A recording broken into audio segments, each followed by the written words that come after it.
গুম কমিশনের আইনের এই ড্রাফটিংটা নিয়ে আমি এখন পর্যন্ত নিজেই হ্যাপি না।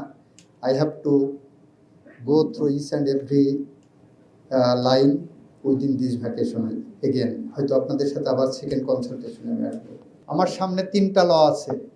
একটা হলো পেনাল কোড, একটা হলো হেফাজতে মৃত্যু নিবারণ আইন 2013, আর একটা ধরেন গুম আইন করলাম। এখন একজনকে তুলে নিয়ে গেল পুলিশ, তুলে নিয়ে যাওয়ার পরে তার লাশ পাওয়া গেল রাস্তার পাশে। দ্য কোশ্চিন ইজ, এটা কি পেনাল কোডে যাবে? আমি আইসিটি বাদই দিলাম। পেনাল কোডে যাবে নাকি হেফাজতে মৃত্যু নিবারণ আইনে যাবে নাকি গুম আইনে যাবে?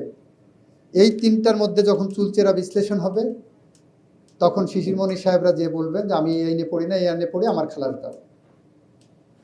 তাই তো হাইকোর্টে স্টে হয়ে যেতে পারে। এই কারণে এই জায়গাটা আমরা অনেক বেশি ওয়েল থট দেওয়ার চেষ্টা করছি, যে হুট করে আমরা একটা জিনিস করার পরে সেটা যদি কোনো রেজাল্ট না পায়, আলটিমেটলি পারপিটেটররা যদি সেখানে বেনিফিটেড হয়, সেরকম আইন আমরা করতে চাচ্ছি না। র্যাব অফিসারের ইনভেস্টিগেশন পুলিশ কিভাবে করবে, অ্যাট দি সেম টাইম বাংলাদেশে প্রেসিডেন্টের ইনভেস্টিগেশন পুলিশ করেছে, আবার আইসিটির ইনভেস্টিগেশনও কিন্তু পুলিশের একটা সেক্টর করছে। আইসিটির বিশেষ প্রসিকিউশন টিম থাকলেও সেখানে কিন্তু ইনভেস্টিগেশনের জন্য পুলিশ কর্মকর্তারা আছে।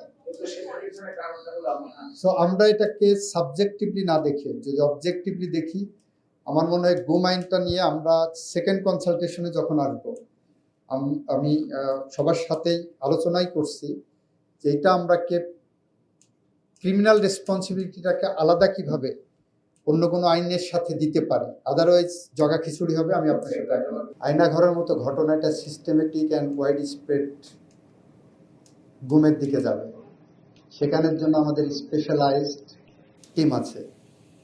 এটা হলো প্রথম। দ্বিতীয়ত হলো আমার এখানে heinous type of rape case হচ্ছে, হিনিয়াস টাইপ অফ কিলিংস হচ্ছে, সেগুলো তদন্ত সাব ইন্সপেক্টররা করছেন, এবং সেটা বুড়িচং থেকে শুরু করে আমি যদি বলি বাংলাদেশের টেকনাফ থেকে তেঁতুলিয়ার উষা থেকে পাথুরিয়া পর্যন্ত এই সাব ইন্সপেক্টররা তদন্ত করছেন। এবং ওই তদন্ত প্রক্রিয়ার মধ্যে কিন্তু সাব ইন্সপেক্টর একা জড়িত থাকেন না, সাব ইন্সপেক্টর থেকে এসপি পর্যন্ত প্রত্যেকটা মামলায় তাদের একটা এমই দিতে হয়, মেমোরেন্ডাম দিতে হয় এসপিকে। প্রত্যেক মামলার চার্জশিটের আগে তাকে দেখাতে হয় এই মামলায় আমার এই ফাইন্ডিং। এটা যারা আমরা প্র্যাকটিস করি বা ওই ফিল্ডে আছে আমরা জানি। শুধু সাব ইন্সপেক্টরের মনে হলো আমি একটা রিপোর্ট দিয়ে দিলাম, he doesn't have that jurisdiction or authority, he can not.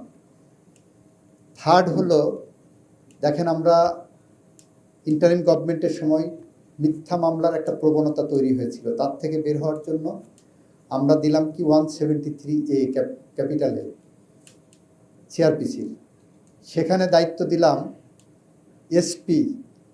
কমপক্ষে একজন এসপি যদি দেখেন তার কাছে কোনো কমপ্লেন যায় যে কারোর বিরুদ্ধে মিথ্যা মামলা করা হয়েছে, এসপি নিজে তদন্ত করবেন জেলা শহরে আন্ডারে।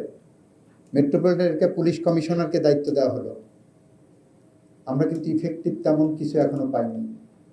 The person is not the concern, the concern is how far we can make it effective through the institution. ফলে আমরা যখন হিনিয়াস টাইপ অফ কিলিংয়ের ক্ষেত্রে একজন সাব ইন্সপেক্টর তদন্ত করছেন, এবং আরেকটা জিনিস লক্ষ্য করবেন, আমি মাঝে মাঝে বলি পরিবর্তনের পরে বিভিন্ন সেক্টরের মানুষের অ্যাকাউন্টেবিলিটি আসছে, বিভিন্ন সেক্টরে। একটা সেক্টর কেবল অ্যাকাউন্টেবিলিটির ঊর্ধ্বে আছে, যারা রাতের বেলায় সন্ধ্যার পরে মোমবাতি জেলে পলিটিক্যাল নেতাদের সাজা দেওয়ার জন্য মোমবাতি জেলে 10 থেকে 12 জন লোক, 15 জন, 20 জনকে সাক্ষী নিয়ে এক রাতে সাজা দিয়েছেন, তারা অ্যাকাউন্টেবিলিটির বাইরে আছেন।